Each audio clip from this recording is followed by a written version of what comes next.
Subscribe करें और दबाएं बेल आइकन ताकि कोई खबर रह न जाए। अस्सलाम वालेकुम नाजरीन, आपको बताएं गिलगित बल्तिस्तान और आज़ाद कश्मीर में वक्फे से बारिश और बर्फबारी का सिलसिला जारी है। सियाती मकामात बाबूसर टॉप, फेरी मेडोज, नांगा पर्वत और बटुगा टॉप समेत वादी नीलम के बलाई इलाकों में बर्फबारी से मौसम शदीद सर्द हो गया। बर्फबारी की वजह से कई राब्ता सड़कें बंद होने से मामूलात जिंदगी मुतासर हो गया। शारदा कील उठ मकाम में बिजली और मोबाइल सर्विसेज मुअत्तल होने से शहरियों को मुश्किलात का सामना है।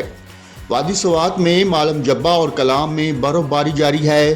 कागान के तफरी मकामात शुगरान, कागान और नारान में 1.5 फीट तक बर्फ पड़ने से इंतजामिया ने कागान से आगे सियाहों का दाखिला बंद कर दिया। दूसरी जानब लाहौर में हल्की बारिश हुई है, जबकि पेशावर में गुज़श्ता रोज से जारी बारिश का सिलसिला थम गया। इस्लामाबाद में बारिश के बाद मौसम खुशगवार और मतला अबरलूद है, जबकि कराची में तेज़ ठंडी हवाएं चल रही हैं।